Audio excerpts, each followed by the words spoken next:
정치권에 불고 있는 통합 논의 속에 새로운 정당 지도가 등장할지 관심이 모아지고 있습니다. 최민희 전 더불어민주당 의원, 이진곤 전 새누리당 중앙윤리위원장 모셨습니다. 두 분 안녕하십니까? 안녕하세요. 네, 국민의당과 바른정당의 통합 논의가 정치권 전면에 등장했습니다. 이 과정을 보면서 저희가 이런 생각을 해봤습니다. 누가 더 급한 걸까? 저희가 뽑은 키워드 보고 오겠습니다.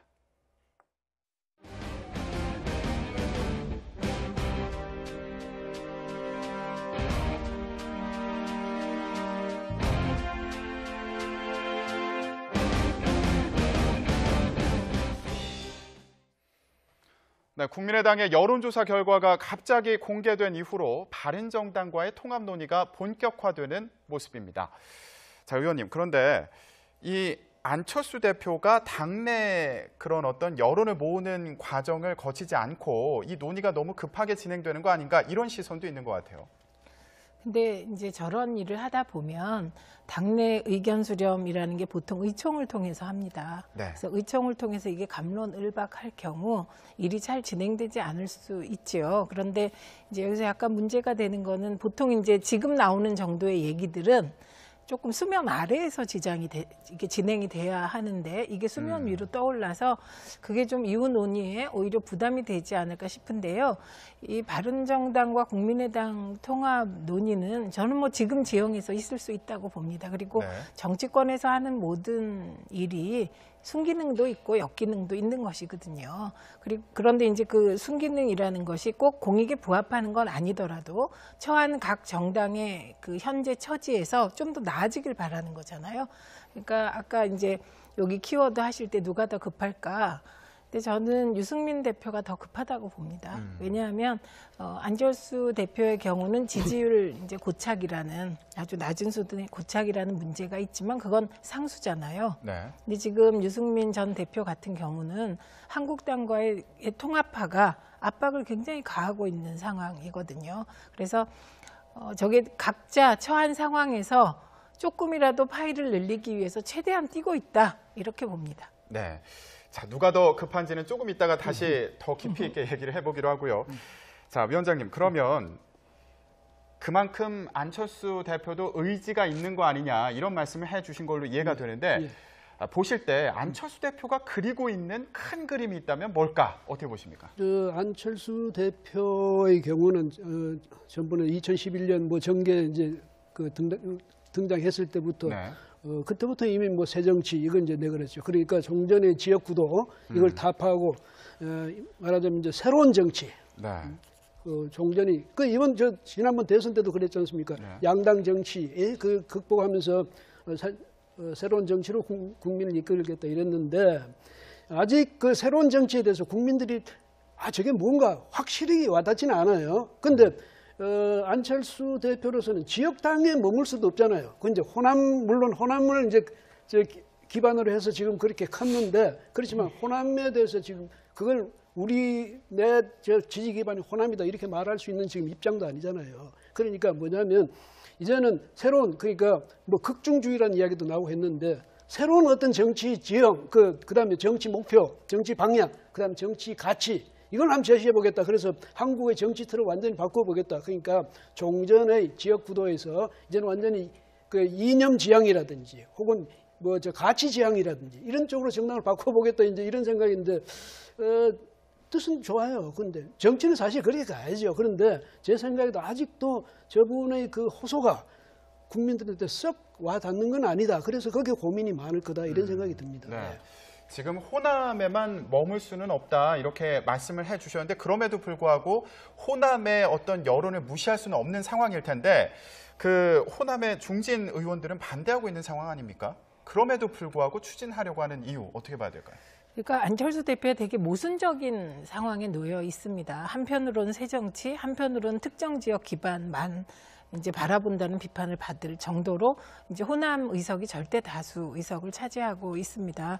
그래서 호남 출신 중진 의원들은 당연히 반대하죠. 왜냐하면 지금 잔뜩이나 민주당, 저희 당의 호남 지지율이 크게 밀리고 있거든요. 이런 상황에서 바른정당 유승민 대표 쪽하고 이렇게 국민의당이 합치면 지금은 호남이 이렇게 호남 여론조사를 해보면 뭐 합치는 거에 대한 여론조사 지지율이 높다고 하지만 실제로 합당하고 나면 그렇지가 않습니다. 굉장히 냉정한 지지율이 나오리라고 예상이 되거든요. 당연히 반대인데 그 안철수 대표는 그나마 호남의 의석수는 많은데 호남 지지율이 지금 형편없거든요. 네. 전체 지지율도 형편없기 때문에 안철수 대표로서는 지금쯤 승부수를 던져야 하는 시기고 이 승부수의 시기를 이제 바른정당이 지금 막 이합집산하려는 이러한 시기로 잡은 것이지요. 그래서 바른정당과 만약에 일부 의원과만이라도 합칠 수 있다면 호남 외에 다른 지분을 늘릴 수 있는 거 아닙니까? 그러니까 정치의 일부 명분을 얻을 수 있다고 기대하고 시도하는 것이죠. 그런데 워낙 안보 문제에 대한 그 입장차가 커서요. 실제로 그런 통합, 부분적 통합, 연대가 이루어질지는 미지수입니다. 네.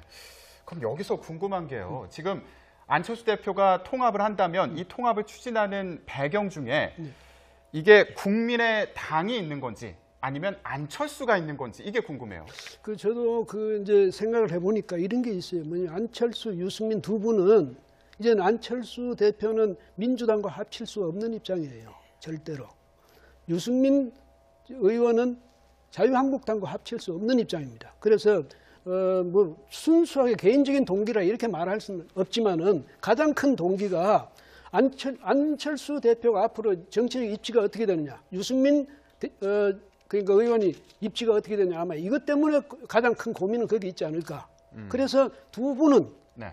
이 양당이 합쳐야 된다는 이제 그런 절체절명의 과제다, 아마 이런 인식을 갖고 있는 것 같고요. 그런데 두 당만 합치면 이게 명분이 좀 부족하니까 지금 이제 내걸고 있는 것이 중도 대통합을 내걸고 있습니다. 그래서 양당뿐 아니라 중도를 지향하는 정치인들 다 모으면 그러니까 자유한국당 쪽에서도 올 수 있을 거다, 뭐 이런 기대를 하고 있는 것 같아요. 예.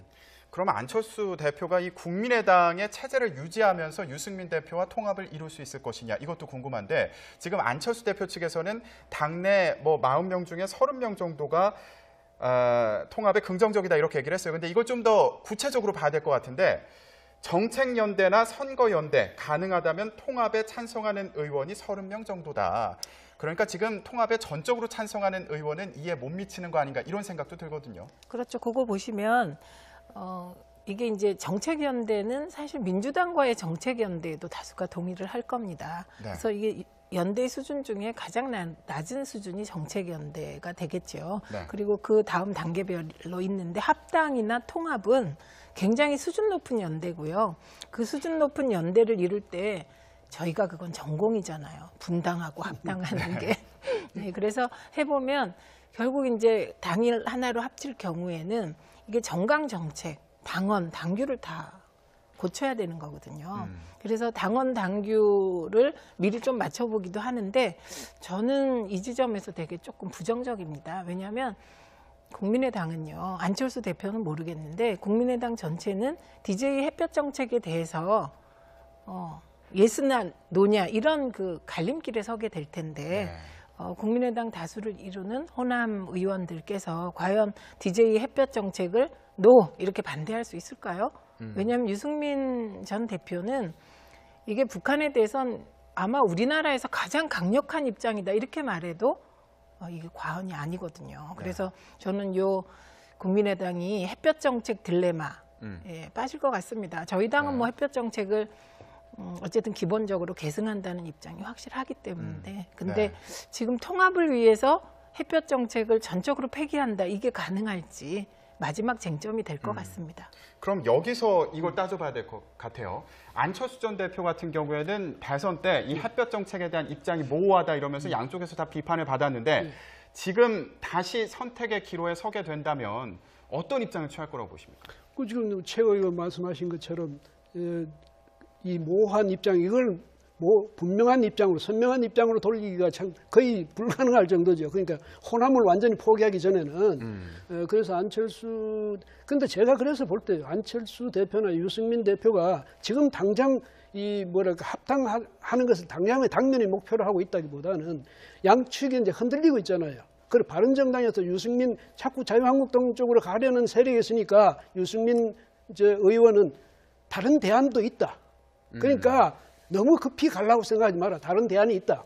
그다음에 안철수 대표로서도 자꾸 이제 민주당 쪽으로 고개를 돌리는 분들에 대해서 또 다른 대안이 있을 수 있지 않느냐. 우리가 더 큰 세력으로 뭉쳐가지고 확고한 제3당의 입지를 확보할 수 있는 그런 대안도 있다. 그러니까 이렇게 해서 좀 당내 그 분위기를 좀 무마하자는 측면도 있을 거고 또 하나는 그러면서 이제 뭐를 생각해야 되냐면 내년 그 지방선거를 생각해야 되거든요. 그 지방선거 때 되면 사실은 바른정당이라든지 국민의당은 이제는 존폐의 아니면 존립의 어떤 그 갈림길 위기에 서게 됩니다. 그래서 그 안에 우리들이 어떻게 자리매김해야 될 것인지 이건 지금 한참 고민 중이거든요. 네. 그래서 일단 그러니까 기본적으로는 우리도 몸을 키워서 제3당으로서 확고한 입지를 확보하자는 데까지는 서로 생각이 같겠지만 구체적인 강론에 들어가면 풀어야 될 숙제가 너무 많으니까 일단 그 당이 흔들린 당부터 좀 안정시키자는 뜻이 더 큰 것 같습니다. 그러니까 다른 의도가 더 있는 거 아니냐, 실질적인 통합보다는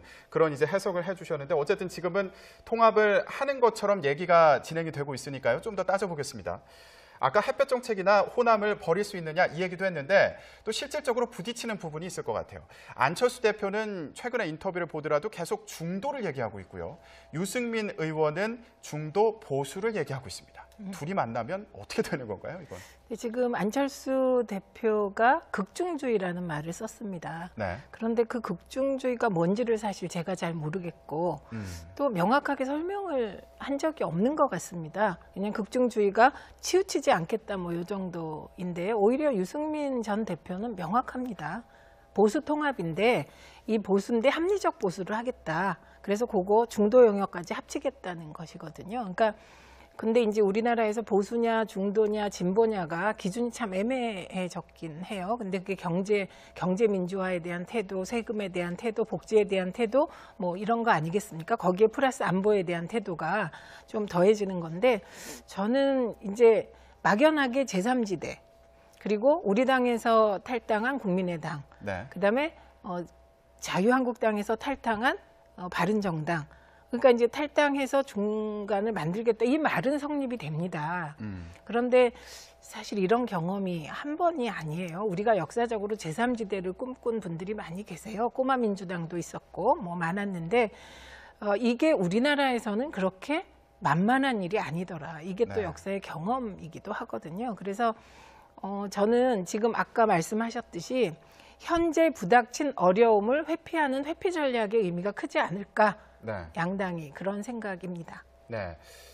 네, 지금 저희가 바른정당과 국민의당의 통합 추진 관련된 얘기를 하고 있는 와중에요. 지금 자유한국당에서 속보가 들어왔습니다. 박근혜 전 대통령에 대한 탈당 권유를 의결했다는 소식이 들어왔습니다. 이 탈당 권유가 오늘 의결이 됐고요. 이제 열흘 동안 박근혜 전 대통령은 자진해서 탈당할 수 있습니다. 그런데 이 열흘 안에 자진 탈당하지 않으면 다시 최고위원회를 열어서 제명 절차를 거치게 되고요. 그러면 자연스럽게 출당되는 그런 상황이 있게 됩니다.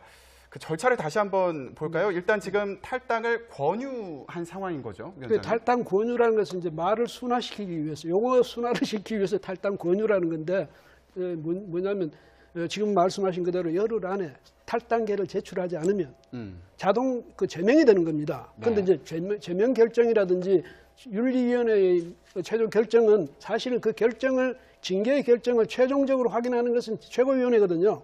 그 윤리위원회에서는 결정을 하되 최고위원회에서 거부하면 그만입니다. 거부권이 있으니까. 그 다음에 또 뭐가 있냐면 당사자의 재심 요청권이 있거든요. 근데 재심 요청은 안 하겠지만은 어쨌든 그 다음에 이번에는 보니까 홍준표 대표도 사실 자기가 주도한 셈이 아닙니까? 그렇죠? 그래서 최고위원회에서 거부하지도 않았겠죠. 그러니까 아마 오늘 윤리위원회가 오늘 탈당 권유 결정을 했으니까 열흘 안에 탈당계를 제출 안 하면 그걸로서 자동 제명되는 그런 형태로 갈 겁니다. 가는데 사실은 뭐 지금 윤리위원회가 제가 뭐 어떤 분이 계신지 저는 잘 몰라요. 모르는데 아마 그 당 지도부의 저 방침이 그대로 반영된 게 아닌가. 전번에 제가 있을 때는 당 지도부하고 저하고 정면으로 부딪혀가지고 그래 됐지만은 이번에는 아주 서로가 손발 맞아서 아마 사전에 그 공감을 하고 교감을 하고 아니면 서로 뜻을 맞춰서 저런 결정까지 이루지 않았나 이렇게 봅니다. 예. 그럼 위원장님께서 이제 윤리위원장을 역임하셨으니까 여쭤보겠습니다.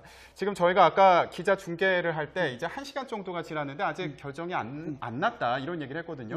지금 보면은 거의 1시간 반 정도 걸린 것 같은데 보통 어느 정도 시간이 걸리나요? 뭐 윤리위원 중에서 특별히 이거는 뭐 탈당 권유가 안 된다. 뭐 만약에 징계할 사항이 아니다 이렇게 누가 강력히 반발하고 나설 경우에는 그분하고 설명을 해야 되고 또 설득도 해야 되고 또 이제 의견을 조율하기 위해서 아니면 마지막에 이건 안 되겠으니까 우리 위원들 이게 표결로 가느냐 이런 걸 결정해야 되니까 시간이 굉장히 걸릴 것 아니겠습니까? 네. 그런데 물론 이번에도 보니까 박근혜 전 대통령을 당에서 탈당 권유나 제명이나 사실 마찬가지니까 저런 걸 결정할 때까지는 윤리위원들도 고민이 많았겠죠. 그런데 과연 이 안에서 정말 그런 식으로 논쟁이 있었을까? 그렇게 보이지 않는다면 이미 뭐 당 지도부의 방침이 여러 번 그렇게 나왔고 당 혁신위에서도 그랬지 않습니까? 그러니까 그렇다면 뭐 특별히 어떤 이견이 있어서라기보다는 서로 고민하는 시간을 좀 갖지 않아요. 결론은 나 있지만은 서로 좀 고민하는 시간을 갖지 않았나 이런 생각이 듭니다. 뭘 고민했을까요? 이미 결론이 난 걸로 저희도 생각을 하고 있는 여론이 많았던 것 같아요. 왜냐하면 대통령 박근혜 전 대통령은 새누리당의 상징이었거든요. 그런데 그분이 지금은 남아있는데 지금은 이제 저 탈당 권유를 한 이유는 부담스러우니까 탈당시키는 것 아닙니까? 그렇죠? 그런데 어쨌든 한때는 당을 말하자면 중흥조라고 부를 수 있죠. 새로 당을 이제 중간에 완전히 폐문 직전에 간 당을 이렇게 세워가지고 당을 새로 만들어가지고 거기서 대통령까지 이제 냈지 않습니까? 그렇게 하면 박근혜 전 대통령이 뭐 흔히 하는 말 대주주 혹은 뭐 중흥조 뭐 이런 식으로까지 이야기할 수 있겠는데 그런 연고를 가졌던 분을 당에서 출당시킨다는 게 사실은 쉬운 결정은 아니죠. 예. 알겠습니다. 그러면 결국 지금 박근혜 전 대통령 출당 문제가 이 정치권의 정계 개편 문제와도 연관이 되는 것으로 보이기 때문에 저희가 아까 하던 얘기를 좀 더 해보도록 하겠습니다. 아까 최민희 의원님께서는 안철수 대표 그리고 유승민 의원 둘 중에 누가 더 급할까 이 얘기를 했을 때 유승민 의원이 더 급하다고 하셨어요. 그러면 지금 얘기를 듣다 보면 이거 실질적으로 통합이 어려운 거 아닌가 이런 생각이 들기도 하는데요. 결론적으로 그런 경우에 유승민 의원이 입게 될 타격은 어떻게 좀 봐하십니까? 근데 정치라는 게요 계속 흐르는 거라서 이게 정치처럼 페이지가 빨리 넘어가는 데가 없을 겁니다. 그래서 뭐 유승민 대표에게만 시선이 머물지 않겠죠. 예, 그렇기 때문에 정치권에선 끊임없이 기획을 하고 실행을 해보고 또 실패하고 그럼에도 불구하고 다시 기획하고 그러는 것이기 때문에 정치적인 타격을 계산하면 아무것도 못하겠죠. 예, 그렇고 그다음에 이제 오늘 그 자유한국당이 의결한 것 중에 보면 서청원, 최경환 두 의원에 대해서도 자진 탈당을 권유했잖아요. 근데 이 부분 조금 복잡합니다. 안 나가시면 의총에서 의총을 열어서 3분의 2의 재적 의원의 찬성이 있어야지 탈당이 제명이 되거든요. 그러니까 그 지점이 되게 중요하다고 생각합니다. 어떻게 중요하냐면 바른정당 내에서 자유한국당으로 가려는 의원들에게 박근혜 전 대통령의 탈당뿐만 아니라 친박의 상징적인 핵심들이 있습니다. 원래 친박 8적, 친박 6적 막 이랬는데 이제는 줄어서 2명을 지목한 거거든요. 근데 그 2명이 제명이 돼야 바른정당에서 자유한국당으로 넘어가시는 분들이 명분이 생기지 않겠습니까? 그래서 이 부분도 중요한 포인트다 이렇게 보는데 사실은 이제 아까 말씀하셨듯이 자유한국당의 최대 주주라고 박근혜 전 대통령은 얘기하지만 그것도 페이지가 좀 지난 얘기 같습니다.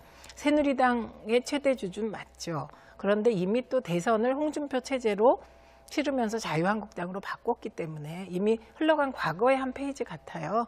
그래서 이건 뭐 정리가 될 것 같고요. 그리고 오늘 보면 그동안의 친박 핵심이라고 하신 분들의 반응이 그다지 강렬하고 격렬하지가 않습니다. 그냥 말 한마디 하는 정도잖아요. 이건 이제 어느 정도 다들 순응하는 뭐 이런 분위기고 그러니까 결과적으로 보면 재판정에서 그리고 구치소 안에서 박근혜 전 대통령이 보낸 자유한국당을 향한 메시지, 이해할 수 없다. 나를 탈당하라고 하는 것, 이런 게 다 안 통하고 있는 것이죠. 근데 제가 네. 한 말씀 드릴게요. 아까 제가 최대 주저랑은 지금 말씀하신 대로 과거형이죠. 과거. 전에 그랬다는 얘기고. 네. 그러니까 그런 연고를 가졌던 분을 지금 저렇게 이제 탈당시킨다는 게 상당히 이제 어려운 과제인데, 그러나 서청원, 최경환 두 의원과 관련해서는 이 박근혜 전 대통령의 탈당이 확정되고 나면 저분들이 그 당에 남아있는 명분이 없잖아요. 그렇잖아요. 박근혜 전 대통령은 저렇게 자신들이 생각할 때 왜 밀어내느냐 뭐 이렇게 반발을 할 수 있지만은, 아니 전 대통령이 지금 뭐 탈당돼 버렸는데 자신들은 끝까지 당에 남아서 투쟁할 겁니까?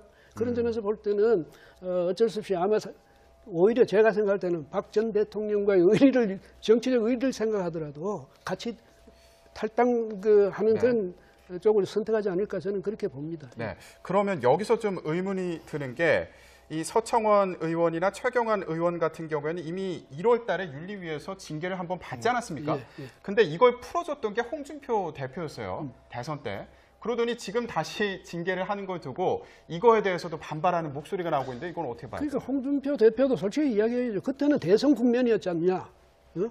그러니까 뭐 저 막대기 하나라도 아쉬운 판에 우리가 그렇게 당 내부에서 그런 식으로 갈등을 겪고 있어서 됐겠느냐. 그러니까 그때는 그랬지만, 이 홍준표 대표로서는 지금 새로운 이 뭐랄까 이 진영을 이 구축해 나가는 데 있어서는 박근혜 전 대통령이 만약에 계속 저기 당의 명부에 올라 있는 한은 계속 친박 비박 간의 갈등이 계속될 거거든요. 네. 그렇잖아요. 그러니까 어떻게 해서든 후유증이 어느 정도 있더라도 이것은 정리가 돼야 그 다음에 이제 그거 털어내고 다시 뭐 자유한국당이든지 아니면 새로운 정당 밑에 전부 모여서 한 정당으로 갈 수 있지. 지금과 같으면요 안 되거든. 그러니까 네. 거기에 홍준표 전 대표의 고민이 있으니까 아마 홍준표 대표는 좀 그런 이야기도 해야 될 거예요. 내가 그런 사정이었다. 네. 그런데 지금 홍준표 대표가 하는 얘기를 잘 보면 이런 얘기도 하더라고요. 박근혜 전 대통령이 이제 뭐 유죄 판결을 받든 뭐 이렇게 되면 지금 살아날 수 있는 방법은 단 하나, 사면인데, 그럼 정권 교체를 해야 되는 거 아니냐. 그러니까 당이 먼저 쇄신하는 모습을 보여줘야 된다. 이런 식으로 얘기를 하는데, 이게 지지층을 겨냥한 건지, 지지층에게 양해를 구하는 건지 어떻게 보십니까? 뭐 후자죠. 양해를 구하는 여러 논리가 지금 나오고 있는 것이죠. 그리고 아까 말씀하셨듯이 그 지난 대선에서 대구 경북 쪽, 네. 뭐 다시 그 서청원, 최경환 두 분을 다시 이제 풀어줌으로써 지지율 굉장히 많이 올랐어요. 그래서 근데 이제 여기서 정치가 좀 비정하게도 느껴지고 그런 거지만, 그러나 어쨌든 홍준표 체제로 이게 소위 보수의 근거지가 홍준표 체제로 지금 전환하고 있는 전환기인 것이거든요. 그러면 홍준표 대표가 여기서 박근혜 전 대통령이나 뭐 친박, 진성 친박들에게 세게 나가고 또 일정한 지지층이 지금 있잖아요. 네. 그런데 그 지지층을 향해서 저는 세게 나가지 못하고 앞으로는 계속해서 왜 박근혜 대통령과 일시 결별해야 되는지 설명할 것 같고요. 그리고 그 논리가 자유한국당이 재건되고 지지율이 25% 이상 올라야 이게 나중에 박근혜 대통령이 뭔가 정치적으로 사면될 근거지가 마련되는 거 아니냐. 뭐 이런 논리들은 그동안에도 계속해서 나왔는데요. 이것도 사실은 이미 흘러가 버린 것에 대한 판단이고 희망사항이고, 뭐 사실 박근혜 전 대통령이 정치적으로 사면된들 5년 후에 무슨 의미가 있겠습니까? 그래서 저는 지금 이걸 전체적으로 볼 때 자유한국당이 이제 홍준표 체제로 완전히 변화되는 과정이고, 원래 권력이 교체되는 과정에는 잡으면이 있는 거 아닙니까? 그 과정이라고 봅니다. 그럼 간단히요. 그 지지율에는 어떤 영향을 미칠까요? 저는 그러니까 지금 이제 박근혜 대통령 탈당하고 두 분 친박 핵심이 탈당하고 나면 바른정당 일부 의원이 들어올 것 같습니다. 그러면 지지율은 부분 소폭 상승할 거라고 봅니다. 네, 그런 변화가 이루어지는 시점이 바로 열흘 뒤가 되지 않을까 싶기도 한데, 박근혜 전 대통령이 자진 탈당하지 않는다면요, 그 열흘 뒤에 이 정치권의 그 지도는 어떻게 변할지.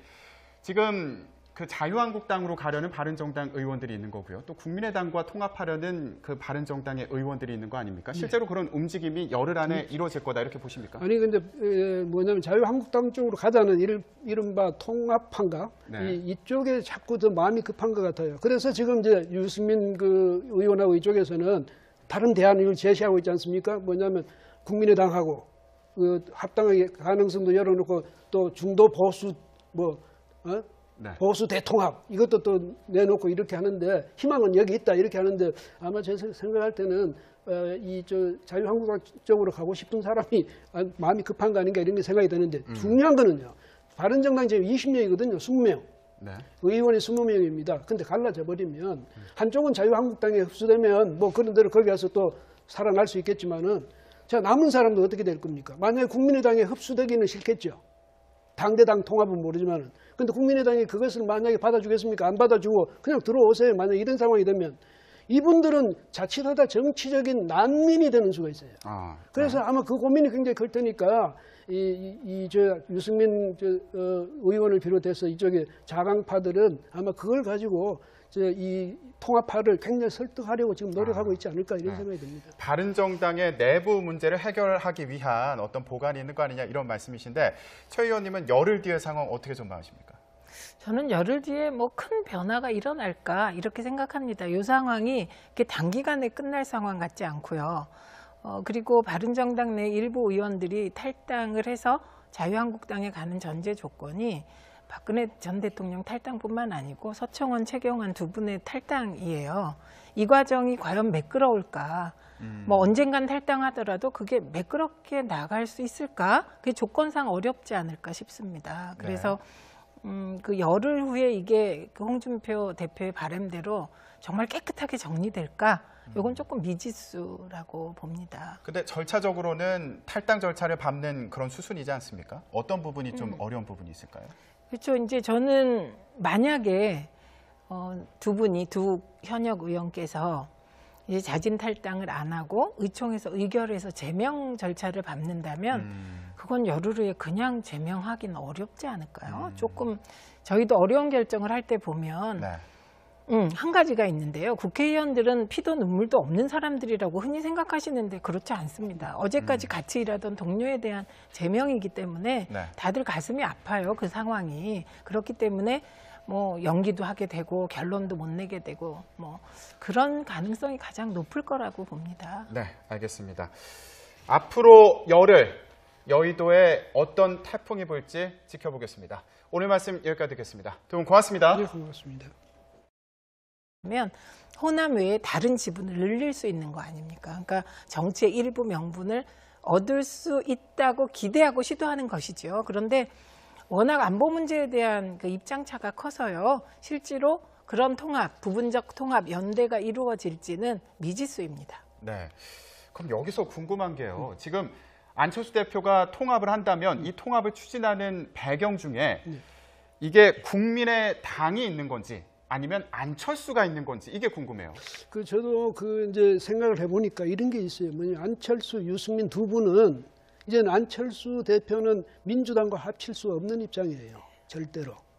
유승민 의원은 자유한국당과 합칠 수 없는 입장입니다. 그래서 뭐 순수하게 개인적인 동기라 이렇게 말할 수는 없지만은 가장 큰 동기가 안철수 대표가 앞으로 정치적 입지가 어떻게 되느냐, 유승민 그러니까 의원이 입지가 어떻게 되냐, 아마 이것 때문에 가장 큰 고민은 거기 있지 않을까. 그래서 두 분은 네.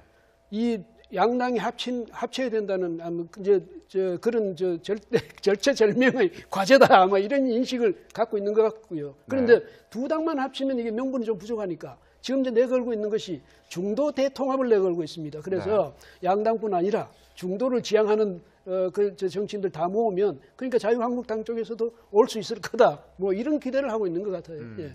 그러면 안철수 대표가 이 국민의당의 체제를 유지하면서 유승민 대표와 통합을 이룰 수 있을 것이냐 이것도 궁금한데 지금 안철수 대표 측에서는 당내 뭐 40명 중에 30명 정도가 통합에 긍정적이다 이렇게 얘기를 했어요. 근데 이걸 좀 더 구체적으로 봐야 될 것 같은데 정책연대나 선거연대 가능하다면 통합에 찬성하는 의원이 30명 정도다. 그러니까 지금 이걸 한번 제시해 보겠다. 그래서 한국의 정치 틀을 완전히 바꿔보겠다. 그러니까 종전의 지역 구도에서 이제는 완전히 그 이념 지향이라든지 혹은 뭐 저 가치 지향이라든지 이런 쪽으로 정당을 바꿔보겠다. 이제 이런 생각인데 뜻은 좋아요. 그런데 정치는 사실 그렇게 가야죠. 그런데 제 생각에도 아직도 저분의 그 호소가 국민들한테 썩 와 닿는 건 아니다. 그래서 거기에 고민이 많을 거다. 이런 생각이 듭니다. 네. 지금 호남에만 머물 수는 없다 이렇게 말씀을 해주셨는데 그럼에도 불구하고 호남의 어떤 여론을 무시할 수는 없는 상황일 텐데 그 호남의 중진 의원들은 반대하고 있는 상황 아닙니까? 그럼에도 불구하고 추진하려고 하는 이유 어떻게 봐야 될까요? 그러니까 안철수 대표가 되게 모순적인 상황에 놓여 있습니다. 한편으로는 새정치, 한편으로는 특정 지역 기반만 이제 바라본다는 비판을 받을 정도로 이제 호남 의석이 절대 다수 의석을 차지하고 있습니다. 그래서 호남 출신 중진 의원들은 당연히 반대하죠. 왜냐하면 지금 잔뜩이나 민주당 저희 당의 호남 지지율이 크게 밀리고 있거든요. 이런 상황에서 바른정당 유승민 대표 쪽하고 이렇게 국민의당이 합치면 지금은 호남이 이렇게 호남 여론조사를 해보면 뭐 합치는 거에 대한 여론조사 지지율이 높다고 하지만 실제로 합당하고 나면 그렇지가 않습니다. 굉장히 냉정한 지지율이 나오리라고 예상이 되거든요. 당연히 반대인데 그 안철수 대표는 그나마 호남의 의석수는 많은데 호남 지지율이 지금 형편없거든요. 네. 전체 지지율도 형편없기 때문에 안철수 대표로서는 지금쯤 승부수를 던져야 하는 시기고 이 승부수의 시기를 이제 바른정당이 지금 막 이합집산하려는 이러한 시기로 잡은 것이지요. 그래서 바른정당과 만약에 일부 의원과만이라도 합칠 수 있다. 정치권에 불고 있는 통합 논의 속에 새로운 정당 지도가 등장할지 관심이 모아지고 있습니다. 최민희 전 더불어민주당 의원, 이진곤 전 새누리당 중앙윤리위원장 모셨습니다. 두 분 안녕하십니까? 안녕하세요. 네, 국민의당과 바른정당의 통합 논의가 정치권 전면에 등장했습니다. 이 과정을 보면서 저희가 이런 생각을 해봤습니다. 누가 더 급한 걸까? 저희가 뽑은 키워드 보고 오겠습니다.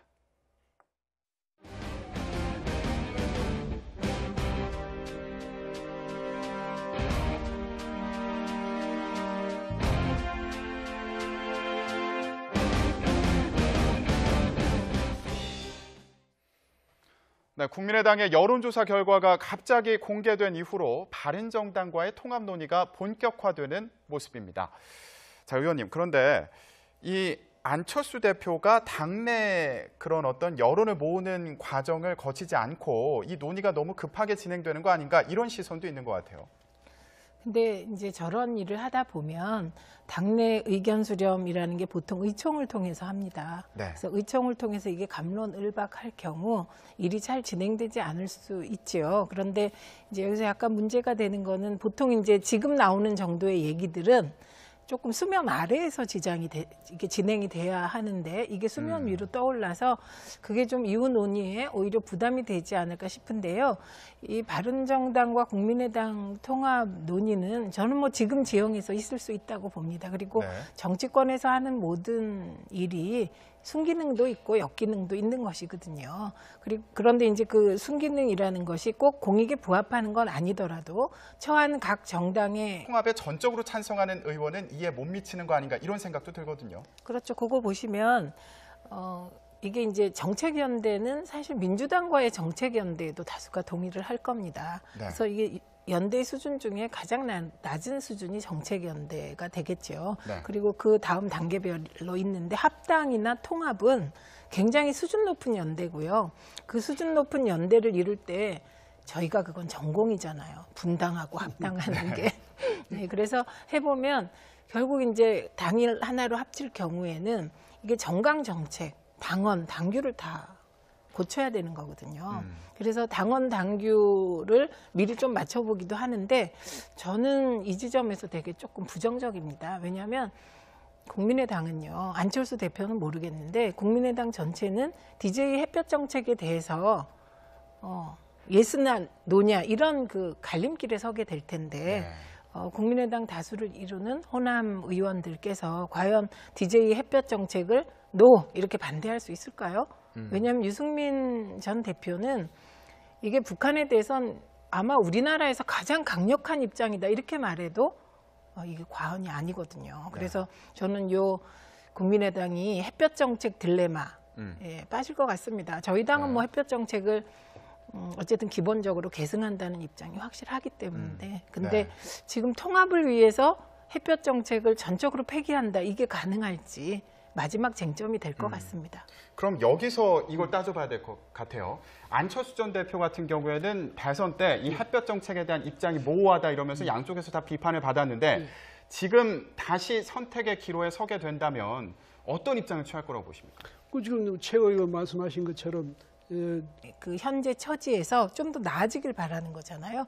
그러니까 아까 이제 여기 키워드 하실 때 누가 더 급할까? 근데 저는 유승민 대표가 더 급하다고 봅니다. 왜냐하면 안철수 대표의 경우는 지지율 이제 고착이라는 아주 낮은 수준의 고착이라는 문제가 있지만 그건 상수잖아요. 네. 근데 지금 유승민 전 대표 같은 경우는 한국당과의 통합파가 압박을 굉장히 가하고 있는 상황이거든요. 그래서 저게 각자 처한 상황에서 조금이라도 파이를 늘리기 위해서 최대한 뛰고 있다 이렇게 봅니다. 네. 자, 누가 더 급한지는 조금 있다가 다시 더 깊이 있게 얘기를 해보기로 하고요. 자, 위원장님, 그러면 그만큼 안철수 대표도 의지가 있는 거 아니냐 이런 말씀을 해주신 걸로 이해가 되는데 보실 때 안철수 대표가 그리고 있는 큰 그림이 있다면 뭘까? 어떻게 보십니까? 안철수 대표의 경우는 전번에 2011년 뭐 정계 이제 그 등장했을 때부터 네. 그때부터 이미 뭐 새정치 이건 이제 내걸었죠. 그러니까 종전의 지역구도 이걸 타파하고 말하자면 이제 새로운 정치. 네. 종전이 이번 지난번 대선 때도 그랬지 않습니까? 네. 양당 정치 그 극복하면서 새로운 정치로 국민을 이끌겠다 이랬는데 아직 그 새로운 정치에 대해서 국민들이 저게 뭔가 확실히 와닿지는 않아요. 근데 안철수 대표로서는 지역당에 머물 수도 없잖아요. 그 이제 물론 호남을 이제 기반으로 해서 지금 그렇게 컸는데 그렇지만 호남에 대해서 지금 그걸 내 지지 기반이 호남이다 이렇게 말할 수 있는 지금 입장도 아니잖아요. 그러니까 뭐냐면 이제는 새로운 그러니까 뭐 극중주의라는 이야기도 나오고 했는데 새로운 어떤 정치 지형 그다음에 정치 목표, 정치 방향, 그다음에 정치 가치